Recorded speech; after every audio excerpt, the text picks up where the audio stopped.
قرآن عظیم میں اللہ رب العزت یوں ارشاد فرماتا ہے، اے انسانوں، بے شک تمہارے پاس ایک واضح دلیل آئی اور ایک چمکتا ہوا کھلا ہوا نور تمہارے پاس آیا۔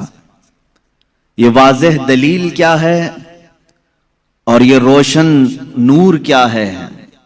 مفسرین فرماتے ہیں دلیل سے مراد بھی ذات مصطفیٰ ہے اور چمکتے ہوئے نور سے مراد بھی ذات مصطفیٰ ہے صلی اللہ تعالی علیہ وسلم۔ دلیل کہتے ہیں کسی کے ذہن میں موجود شک و شبہ کو دور کرنے والی چیز۔ اب وہ جب نبیوں کے ساتھ آتی ہے تو اسی کو معجزہ کہتے ہیں۔ اور آج کی اس گفتگو میں ہم نے موضوع سخن بنایا ہے معجزات مصطفیٰ صلی اللہ تعالی علیہ وسلم۔ اللہ کے نبی صلی اللہ تعالی علیہ وسلم کے معجزات، یہ عربک ورڈ ہے معجز، جس کا مطلب ہوتا ہے عاجز کرنے والی چیز، سامنے والے کو ڈھیر کر دینا، اس کو عربی میں کہتے معجز کر دیا۔ یہ نبیوں کے ساتھ اللہ تبارک و تعالیٰ نے ایک قوت ایسی بھیجی کہ وہ اپنی حقانیت کے لیے دلیل کے طور پر کوئی ایسی چیز ظاہر فرماتے ہیں جو عام انسانوں کے سمجھ میں نہ آ سکے، اسی کو معجزہ کہتے ہیں۔ معجزے کی چند شرطیں ہیں، یہ یاد رکھیں، نبی سے صادر ہوگی تو معجزہ ہے۔ کوئی جھوٹا آدمی ایسا کرتب کر کے دکھائے تو اسے جادو کہا جا سکتا ہے، شعبدہ بازی کہا جا سکتا ہے۔ اللہ کا نبی اپنی حقانیت کے لیے، اپنے رسول ہونے کے لیے، اپنے نبی ہونے کے لیے جو دلیل پیش کرتا ہے وہی معجزہ ہے۔ تقریباً سارے نبیوں کو اللہ تعالیٰ نے اس شان سے دنیا میں مبعوث فرمایا، کسی نہ کسی معجزے کے ساتھ ہی انہیں بھیجا۔ سارے نبیوں کے معجزات اس مختصر سی مجلس میں گنائے نہیں جا سکتے، لیکن نبی جو معجزہ لے کر کے آتا ہے وہ اپنی قوم کے درمیان جس چیز کی ضرورت ہوتی ہے، جس چیز کا ماحول ہوتا ہے وہی لے کر کے آتا ہے۔ اب مثال کے طور پر موسیٰ علیہ الصلوۃ والتسلیم کا زمانہ جادوگری کا زمانہ تھا، بڑے بڑے جادوگر اپنے اپنے کرتب دکھاتے تھے، جس کو نظر بندی کہہ سکتے ہیں عام آپ، یا اس کو آپ میجک سمجھ لیں۔ آج بھی میجیشین ہے، وہ صرف نظروں کا دھوکہ ہوتا ہے۔ میجیشین کو خود معلوم ہوتا ہے کہ میں کوئی چیز بدل نہیں سکتا۔ کچھ لوگ تو نظر چرا کر کے اتنی تیز کام کرنے کے ماہر ہوتے ہیں کہ وہ چیز کو بدلتے بھی نہیں۔ آستینوں میں کبوتر رکھ کر کے کھینچ کر کے دکھا دینا، یا پھر پانی کے گلاس میں سے پھول پھینک دینا، یہ نظروں کا دھوکہ ہے، جس کو شعبدہ بازی کہتے ہیں۔ باضابطہ اس کی آج کلاسیں بھی چلتی ہیں، لوگ سیکھتے بھی ہیں۔ زمانہ موسیٰ علیہ الصلوۃ والتسلیم میں جو کرتب دکھائے جا رہے تھے وہ تو جادو کا کمال تھا۔ یہ وہ زمانہ تھا جب لوگ جادو کرتے تھے اور بہت ساری چیزوں کو بدل کر کے دکھا دیتے تھے۔ اسی لیے فرعون نے موسیٰ علیہ السلام کے مقابلے کے لیے جادوگروں کو ہی بلایا تھا، اس کا مقابلہ کرو۔ اور جادوگروں نے موسیٰ علیہ السلام کے سامنے جو چیز پیش کی وہ چھوٹی چھوٹی رسیوں کو زمین پر پھینک کر سانپ بنا کر کے دکھایا۔ سب سانپ بن کر کے زمینوں پر دوڑ رہے تھے۔ اللہ تعالیٰ نے موسیٰ علیہ السلام کو اس زمانے کا جو معجزہ عطا کیا تھا وہ آپ کا عصا ہے۔ جب وہ زمین پر ڈالتے تو اژدہا سانپ بن جاتا تھا، پھر اگر اسے پکڑ لیتے تو پھر لکڑی ہو جاتا۔ موسیٰ علیہ الصلوۃ والتسلیم نے جادوگروں کے مقابل میں اپنے عصا کو زمین پر پھینکا، وہ بڑا سانپ اور اژدہا بن کر کے سارے جادوگروں کے سانپوں کو ایک ہی سانس میں نگل گیا۔ اب اس سانپ کی ہیبت ایسی تھی کہ وہاں جو موجود تھے جادوگر، انہوں نے کہا آمنا برب موسیٰ و ہارون، ہم سب موسیٰ اور ہارون کے رب پر ایمان لے آئے۔ دوسرا جادو تو اب انہیں دکھانا بھی نہیں تھا، سیدھے وہ ایمان کی بات کر گئے۔ تو نبی جو ہے اپنے معجزے سے سامنے والوں کا عاجز کر دیتا ہے۔ اس میں واقعے میں آپ نے سمجھا کچھ اگر یہ عام لوگوں کے پاس دکھایا جاتا تو ظاہر سی بات ہے ہم سمجھ لیتے کہ ہاں عام آدمیوں کو اس طرح کر کے دکھائیں گے تو ان کے ذہنوں پر حکومت طاری ہو جائے گی. لیکن موسیٰ علیہ السلام نے ان لوگوں کو عاجز کیا تھا جو آلریڈی جادوگر تھے, وہ جانتے تھے چیزوں کو بدلنا, تو وہ عاجز کیسے ہو گئے؟ ایک بار زندگی میں موسیٰ علیہ السلام کی لکڑی کو سانپ بنتے ہوئے دیکھ کر وہ اپنی پرانی ساری چیزیں چھوڑ کر ایمان لانے پر کیسے تیار ہو گئے؟ ان کو چاہیے تھا کہ ایک اور دوسرا جادو ٹرائی کرتے. میرے عزیزو, معلوم یہاں یہ ہوتا ہے کہ جادو جو ہے وہ نظروں کا دھوکہ ہوتا ہے. جو جادوگر رسیوں کو سانپ بنائے تھے انہیں معلوم تھا کہ یہ حقیقت میں رسی ہے, اس جادوگر کو وہ رسی دکھتی تھی, عوام کو سانپ نظر آتا تھا. جادوگر کو وہ چیز حقیقت میں وہی دکھتی ہے جو ہوتی ہے, لیکن لوگوں کو بدل کر کے دکھتی ہے. جادوگروں کو یہ معلوم ہوتا ہے. لیکن موسیٰ علیہ السلام نے جو لکڑی زمین پر ڈالی تھی وہ جادوگروں کے نظر میں بھی لکڑی نہیں دکھ رہی تھی, وہ حقیقت میں سانپ بنی ہوئی تھی. یہ معجزے اور جادو میں فرق ہے. جادو جو ہے نظروں کا دھوکہ ہو سکتا ہے اور معجزہ حقیقت کو تبدیل کر دیتا ہے, حقیقت کو بدل دیا جاتا ہے. عیسیٰ علیہ السلام کو اللہ رب العزت نے جو معجزہ عطا فرمایا, مردوں کو زندہ کرنا. آپ مٹی کے پرند بناتے تھے, پرندے اس میں پھونک مارتے تھے تو وہ اڑنے لگ جاتے تھے. مادرزاد اندھے, پیدائشی جو اندھے یا کوڑ کی بیماری یا سفید داغ والے ہوں, ان کے جسم پر آپ ہاتھ رکھ دیتے وہ شفا یاب ہو جاتے, وہ صحیح ہو جاتے تھے. اور یہ بات ادھر ادھر کی کتابوں سے نہیں, اللہ کی کتاب سے. اللہ رب العزت نے قرآن پاک میں خود ارشاد فرمایا, عیسیٰ علیہ السلام کا قول ہے, وَأُبْرِئُ الْأَكْمَحَ وَالْأَبْرَصَ وَأُحْيِي الْمَوْتَى بِإِذْنِ اللَّهِ, میں اندھوں کو صحیح کر دیتا ہوں, کوڑیوں کو صحیح کر دیتا ہوں, اور مردوں کو زندہ کر دیتا ہوں اللہ کے حکم سے. عیسیٰ علیہ السلام, اگر عیسیٰ علیہ السلام سے یہ سارے کام صادر ہوں تو یہاں کوئی شرک کا فتویٰ نہیں لگاتا کہ غیر اللہ سے ایسے کام نہیں ہو سکتے. نبی بھی تو غیر اللہ ہیں. یہی بات اگر ہم سلطان بغداد کے بارے میں کہیں تو یہ کہتے ہیں یہ کہانیاں ہیں ان کی. میرے عزیزو, کیا رسول پاک صلی اللہ علیہ وسلم نے نہیں فرمایا میری امت کے اولیاء بنی اسرائیل کے انبیاء کی طرح ہیں؟ بنی اسرائیل کے انبیاء جس طرح سے معجزات دکھاتے تھے, امت مصطفیٰ کے اولیاء اپنی کرامات دکھاتے ہیں. کرامت حق ہے. عیسیٰ علیہ الصلوۃ والتسلیم کا یہ معجزہ تھا. دیگر انبیاء اکرام علیہ السلام کو بہت سارے معجزے دیے, جیسے حضرت داؤد علیہ السلام, ان کے ہاتھ میں لوہا آتا تو نرم ہو جاتا تھا, وہ لوہے کو اپنے ہاتھ سے جیسی شکل چاہتے تھے بنا دیتے تھے. لوہے کا لباس بناتے, لوہے کی ٹوپیاں بناتے, لوہے کی چیزیں بناتے, لیکن لوہے کو انہیں آگ میں تپانے کی ضرورت نہیں پیش آتی. وہ اپنے ہاتھ میں جیسے ہم آٹے کو بنا سکتے ہیں اس طرح سے وہ لوہے کو بنا سکتے تھے. یہ اللہ کے نبی داؤد علیہ السلام کا معجزہ تھا.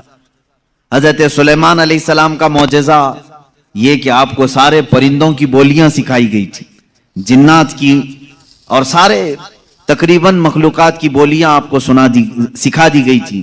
اور دوسری چیز آپ کو معجزے میں یہ دیا گیا کہ سلیمان علیہ السلام جس طرف چاہتے ہوا اس طرف چلتی. فَسَخَّرْنَا لَهُ الرِّيحَ, اللہ فرما رہا ہے ہم نے ہوا کو ان کے لیے تابع بنا دیا تھا, ان کے مسخر کر دیا تھا. پھر اتنا ہی نہیں, آج سے تقریباً 4000 سال پہلے سلیمان علیہ السلام نے اپنے تخت کو ہوا میں اڑایا ہے.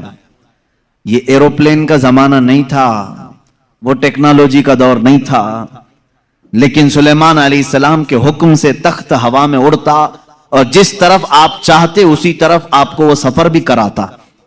یہ آپ کا معجزہ تھا. جنات پر آپ کو حکومت دی گئی تھی.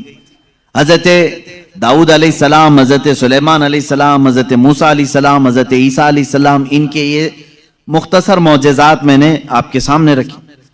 تقریباً انبیاء اکرام علیہ السلام کو معجزے دیے گئے. حضرت صالح علیہ السلام کو ایک معجزہ اونٹنی کی شکل میں دیا گیا تھا, اس لیے کہ اس زمانے کے لوگ جس چیز کے قائل نہیں تھے اسی چیز کو معجزہ بنا کر کے بھیجا گیا ہے.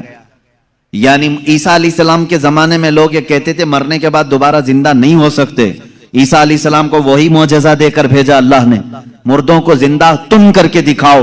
جب نبی کر کے دکھا سکتے ہیں تو اللہ دوبارہ کیسے نہیں زندہ کرے گا؟ صالح علیہ السلام کے زمانے میں لوگ اس بات کے انکاری تھے کہ بغیر باپ کے کوئی بیٹا ہو نہیں سکتا، بغیر باپ کے کوئی بیٹا پیدا نہیں ہو سکتا، آدم علیہ السلام کیسے آ گئے دنیا میں، ایسا کیسے ہو سکتا ہے؟ صالح علیہ السلام کو اللہ تعالیٰ نے حکم فرمایا تم اپنی قوم کو لے جاؤ ایک پہاڑ کے پتھر پر، پتھر سے کہو کہ اس میں سے اونٹ پیدا کر کے دیں۔ حضرت صالح علیہ السلام نے اس پتھر کے پاس کھڑے ہو کر فرمایا تو پتھر سے ایک اونٹنی کا بچہ نمودار ہوا۔ اس اونٹنی کا نہ باپ ہے نہ ماں ہے، اور اپنی برادری سے اپنی نسل سے بھی نہیں، بلکہ پتھر ایک جامد چیز سے اونٹ پیدا ہوا۔ اس اونٹنی کا ذکر بھی قرآن پاک میں ہے، یہ معجزے کے طور پر دیا گیا تھا صالح علیہ السلام کو۔ عزیزان گرامی وقار، ان انبیاء کرام کو ان کے زمانوں کی جو ضروریات تھی، جو تقاضے تھے، وہ معجزے دیے گئے، اور سید الانبیاء محمد الرسول اللہ صلی اللہ تعالی علیہ وسلم کو ان تمام انبیاء کے جو معجزات تھے وہ تنہا حضور کو عطا کیے گئے۔ حسن یوسف دم عیسیٰ ید بیضا داری، آنچ خوباں ہمہ دارند تو تنہا داری۔ اے رسول پاک، یوسف کا حسن بھی آپ کے پاس ہے، عیسیٰ کا دم بھی آپ کے پاس ہے، اور موسیٰ کا ید بیضا بھی آپ کے پاس ہے۔ وہ تمام خوبیاں جو رکھتے تھے انبیاء، یا رسول اللہ تنہا آپ کی ذات میں اللہ نے وہ جمع کیا۔ امام عشق و محبت نے فرمایا ذات ہوئی انتخاب وصف ہوئے لاجواب، ذات ہوئی انتخاب وصف ہوئے لاجواب، نام ہوا مصطفیٰ تم پہ کروڑوں درود۔ ایک ذات ہے، ہزاروں وصف اس میں جمع کیے اللہ نے، ہزاروں وصف جمع کیے۔ اب معجزات میں شروع کرتا ہوں، اس لیے کہ ہمارا وقت بہت تیزی سے چلتا ہے اور وقت کی سوئیاں ہمیں کاٹتے ہوئے چلی جاتی ہیں۔ اللہ ہمارے وقت میں برکت عطا فرمائے۔ اس بات کو میں محسوس کرتا ہوں کہ جب میلاد مصطفیٰ ہو، رسول کریم صلی اللہ تعالی علیہ وسلم کے تذکرے ہوں، آپ کو بھی احساس ہوتا ہوگا، آپ کو بھی احساس ہوتا ہوگا، مجھے خود احساس ہوتا ہے 1.5 گھنٹہ 2 گھنٹہ یا جس قدر بھی یہاں بیٹھے ہیں، کب وقت گزر گیا پتہ ہی نہیں چلا۔ محفل ختم ہوتی ہے تو ہم گھڑیاں دیکھتے ہیں، کیا ہم اتنی دیر تک بیٹھے رہے؟ پہلو میں درد بھی نہیں ہوا، پیٹھ میں کمر میں کوئی کسک بھی نہیں آئی، اس میں اتنا لگاؤ کیسے رہا؟ عزیزان گرامی وقار، اس سے بعض علماء نے یہ مسئلہ اخذ کیا کہ جب محبت کرنے والا محب اپنے محبوب کے تذکرے میں رہتا ہے تو اسے وقت کا اندازہ نہیں ہوتا۔ اسی لیے لوگوں نے کہا قیامت کا دن اگرچہ 50,000 سال کا ہو، اگرچہ 50,000 سال کا ہو، لیکن جو لواء الحمد کے نیچے آ گیا وہ میرے مصطفیٰ کی شان بیان کر رہا ہوگا۔ یہاں تک کہ قیامت کا یہ 50,000 سال کا جو ایک دن ہے، روایات میں بتایا گیا ہے عاشقان مصطفیٰ کو ایسا لگے گا جیسے بجلی چمکی اور ختم ہو گئی۔ لوگ کہتے ہیں قیامت آئی بھی اور چلی بھی گئی۔ وہ لمبا دن ان کے لیے بھاری ہوگا جو گستاخی رسول میں اپنی پیٹ مروڑتے رہتے ہیں، ان کے لیے بھاری ہوگا جن کے سینے رسول اللہ کی محبت سے منور نہیں ہے۔ عزیزان گرامی وقار، یہی بات تو قبر میں بھی ہے، یہی بات۔ بعض لوگوں کو دفن کیا جاتا ہے، تذکرہ سنیں اور جی لگا کر کے سنیں۔ میرے آقا کی محفل میں بیٹھیں تو سستی اور کاہلی نہیں، بلکہ اس کے آداب ہیں۔ آپ وضو سے بیٹھیں، ہمتن گوش ہو کر بیٹھیں۔ ہلکی سی بھی سستی آئے تو اپنے آپ کو کوسیں کہ نہیں، میں مصطفیٰ کریم کی میلاد میں بیٹھا ہوں، میرے آقا کے تذکرے میں بیٹھا ہوں۔ بعض لوگوں کو دفن کیا جاتا ہے۔ قبر کی زندگی معلوم ہے کتنی سخت ہوتی ہے؟ کہا گیا وہاں کا 1 منٹ 1 سال کے برابر ہو سکتا ہے۔ مردے پر وقت ہی نہیں گزرتا، وقت ہی نہیں جاتا، وہ روز انتظار کرتا ہے، روز انتظار کرتا ہے۔ لیکن بعض میتیں وہ ہیں جن پر وقت بہت تیزی سے گزر جاتا ہے، یہاں تک کہ قیامت کا سور پھونکا جاتا ہے، قبریں کھولی جاتی ہیں، لوگوں کو اٹھایا جاتا ہے تو بعض مردے یہ کہہ کر کے اٹھتے ہیں بار الہ اتنی جلدی قیامت آ گئی، کل ہی تو میرے گھر والوں نے دفن کیا تھا، آج میں میدان محشر میں جمع ہو گیا، جبکہ وہ 500 سال سو چکے ہوں گے، 1000 سال سو چکے ہوں گے۔ فرق کیوں؟ بعض مردوں پر وقت نہیں بیتتا، بعض لوگوں پر وقت تیزی سے چلا جاتا ہے، وجہ یہ ہے کہ جس کی قبر میں جلوہ مصطفیٰ نظر آ جائے، میرے آقا صلی اللہ تعالی علیہ وسلم اس کی قبر میں آ جائیں اور وہ جلوہ جہاں آرا کو دیکھنے میں مصروف ہو تو قیامت کا سور پھونک دیا جائے گا، وہ انہی جلووں میں مست ہو چکا ہوگا اور اسے وقت کا احساس نہیں ہوگا۔ اے اللہ ہمیں اس جماعت میں شامل فرما۔ اب ہم معجزات مصطفیٰ صلی اللہ تعالی علیہ وسلم کی طرف چلتے ہیں۔ اللہ کے نبی صلی اللہ تعالی علیہ وسلم کو میرے مولا نے جو معجزے دیے تھے وہ الگ الگ ہیں، حسی معجزے، معنوی معجزے۔ آپ صلی اللہ تعالی علیہ وسلم کا سب سے بڑا معجزہ کیا ہے میں اس کو آخر میں عرض کرتا ہوں، لیکن ایک بات یاد رکھیں، حضور کی پوری زندگی معجزہ ہے، سب پوری زندگی معجزہ ہے۔ آپ کے جو بیانات ہیں وہ حدیثیں اور معجزہ ہیں۔ حضور پاک صلی اللہ تعالی علیہ وسلم کا چلنا پھرنا اٹھنا بیٹھنا سب معجزے کی شکل میں ہے، اس لیے کہ اس طرح کی چیزیں عام آدمی کر نہیں سکتا۔ جو یہ دعویٰ کرے کہ میں حضور کے برابر ہو سکتا ہوں معاذ اللہ رب العالمین، اس کو آج ہمارا بیان ضرور سننا ہوگا۔ معجزات مصطفیٰ صلی اللہ تعالی وسلم، ایک ایک چیز حضور صلی اللہ تعالی علیہ وسلم کی زندگی پوری کائنات کو آج بھی چیلنج کر رہی ہے، عاجز کر کے رکھی ہے۔ تو کون سی کھیتی سے نکل کر برابری کا دعویٰ کرتا ہے؟ حضور اکرم صلی اللہ تعالی علیہ وسلم کی ذات ستودہ صفات، اللہ کے نبی صلی اللہ تعالی علیہ وسلم کے بچپن کی بات لیتے ہیں، آج پیدا ہوئے، میلاد مقدس ہے، اور زمانے رسول صلی اللہ تعالی علیہ وسلم میں یعنی ولادت کے زمانے میں مکہ کا ماحول تھا کہ بچے پرورش کے لیے دایاؤں کے پاس دے دیے جاتے تھے۔ وجہ یہ تھی کہ بچہ شہر کی گہما گہمی سے دور رہے، اس کی زبان محفوظ رہے۔ دیہات والوں کی زبانیں وہاں اچھی ہوتی تھیں، عربی، اور شہر میں ہوتا یہ تھا کہ ہر جگہ کے لوگ مکہ میں آتے تھے، مکس نہ ہو جائے، تو مکہ والے خاص طور پر اپنے بچوں کی زبان کی حفاظت کے لیے شروع کے چند دن کسی دایا کے پاس رکھتے تھے۔ رسول کریم صلی اللہ تعالی علیہ وسلم جب پیدا ہوئے، یہ وہی زمانہ ہے جب بنو سعد قبیلے کی دایا عورتیں ہیں، ایک قبیلہ ہے جس قبیلے کی ساری خواتین بچوں کو پالتی تھیں اور 2 سال کے بعد لے جاتی تو بھاری معاوضہ ملتا تھا، اجرت ملتی تھی، وہ پیسوں پر دودھ پلاتی تھیں۔ اسی اعتبار سے بنو سعد قبیلے کی خواتین مکہ میں آئیں، انہی خواتین میں ایک حلیمہ سعدیہ بھی ہیں۔ وہ کہتی ہیں جب مکہ پہنچے میری اونٹنی لنگڑی تھی جس کی وجہ سے میں تاخیر سے پہنچی۔ ساری عورتیں مکہ میں جو نومولود بچے تھے سب کے پاس گئیں اور ان سے بھاؤ تاؤ کیا، معاوضہ طے کیا اور بچے لے لیں۔ حضرت حلیمہ سعدیہ کہتی ہیں میں تاخیر سے پہنچی، تقریباً بچے جا چکے تھے، ایک بچہ باقی تھا، وہ آمینہ کا در یتیم تھا۔ میں وہاں آئی، میں نے دیکھا اور اس کے بعد پوچھا کون ہے اس بچے کا سرپرست؟ کہا بچے کی ولادت سے 6 ماہ پہلے ہی اس کے والد کا وصال ہو چکا ہے۔ حلیمہ کہتی ہے میں چھوڑ کر باہر چلی آئی، میں نکل آئی کہ باپ ہے نہیں بچے کا، میں اگر دودھ پلا بھی دوں 2 سال کے بعد مجھے اجرت دے گا کون معاوضہ دے گا؟